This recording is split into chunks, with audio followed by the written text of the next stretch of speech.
Hello everyone, welcome to our YouTube channel pro math guide. तो आज की इस वीडियो में हम लोग सॉल्व करने वाले हैं प्रश्नावली 8.1 का क्वेश्चन नंबर 4। तो चलिए जल्दी से इस क्वेश्चन को सॉल्व कर लेते हैं। तो यहाँ पे दिया है, यदि 15 cot a बराबर 8 हो तो साइन a और sec a का मान ज्ञात कीजिए। तो हम लोगों को यहाँ पे दिया हुआ है 15 cot a बराबर 8 है, तो हम लोग को साइन a और sec a का मान ज्ञात करना है। तो सबसे पहले यहाँ पे सॉल्यूशन में हम लोग लिखेंगे, दिया है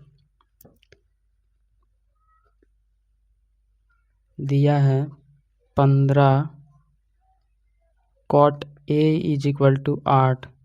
तो यहाँ पे cot a का वैल्यू निकालेंगे। cot a is equal to क्या हो जाएगा, 8/15। मतलब कि cot theta is equal to क्या होता है हमारा, आधार बटे लंब होता है।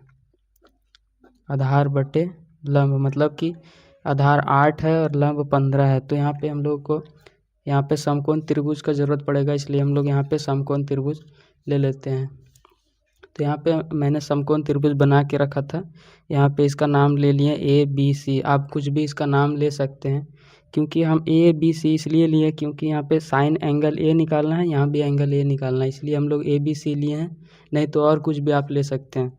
और यहाँ पे दिया हुआ एंगल, यहाँ पे जो ये वाला एंगल होता है समकोण त्रिभुज में हमेशा 90 डिग्री होता है। और इसके सामने वाला भुजा कौन सा होता है, कर्ण होता है। यह समकोण त्रिभुज का सबसे बड़ा भुजा होता है। तो चलिए हम लोग यहाँ पे cot थीटा आधार हमारा 8 है और लंब हमारा 15 है, तो इसके अनुसार यहाँ पे हम लोग रख लेते हैं। तो इसके अनुसार cot एंगल A है, तो एंगल A के सामने वाला भुजा क्या हो जाएगा, लंब हो जाएगा। ये वाला सामने वाला भुजा ये लंब हो जाएगा और ये आधार हो जाएगा। तो यहाँ पे cot A मतलब कि आधार 8 है और लंब 15 है। तो यहाँ पे आधार और लंब का वैल्यू रख लेते हैं। तो जैसे यहाँ पे लंब 15 है, इसलिए यहाँ पे 15 लिख दिए, और आधार यहाँ पे 8 है, इसलिए हम लोग यहाँ पे 8 लिख दिए। अब हम लोगों को क्या करना है, यहाँ पे इस समकोण त्रिभुज में हम लोगों को यहाँ पे दो भुजा पता चल गया है। जैसे कि आधार 8 है और लंब हमारा 15 है, इस और कर्ण पता नहीं है तीसरा भुजा। अब कर्ण निकालने के लिए हम लोग यहाँ पे क्या करते हैं, यहाँ पे पाइथागोरस प्रमेय लगा देते हैं। मतलब कि पाइथागोरस, यहाँ लिखेंगे पाइथागोरस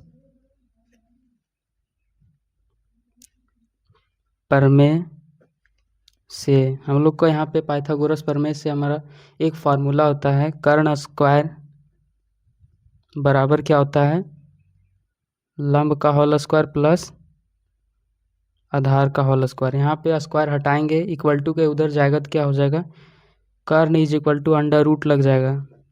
तो यहाँ पे लगा देते हैं लंब स्क्वायर प्लस आधार का होल स्क्वायर। यहाँ पे आधार का होल स्क्वायर हो जाएगा। तो यहाँ पे लंब हमारा कितना है, लंब हमारा है 15 और आधार हमारा है 8। 8 का होल स्क्वायर कर देंगे।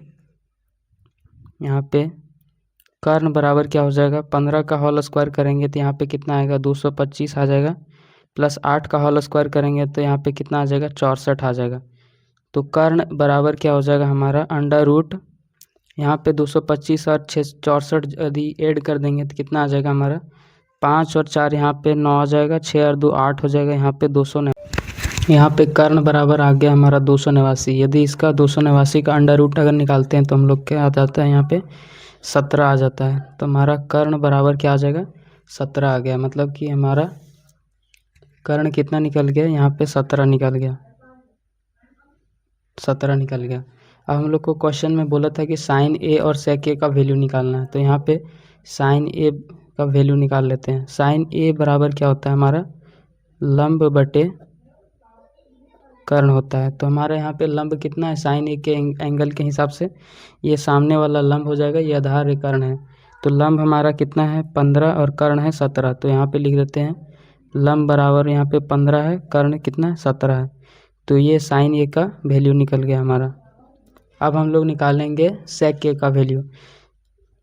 सेक A, sec theta is equal to क्या होता है हमारा, कर्ण बटे क्या होता है, आधार होता है। तो कर्ण हमारा कितना निकला है यहाँ पे 17, और आधार हमारा कितना निकला हुआ है, 8 निकला हुआ है। तो यही हो गया आंसर। थैंक यू, मिलते हैं अगले वीडियो में।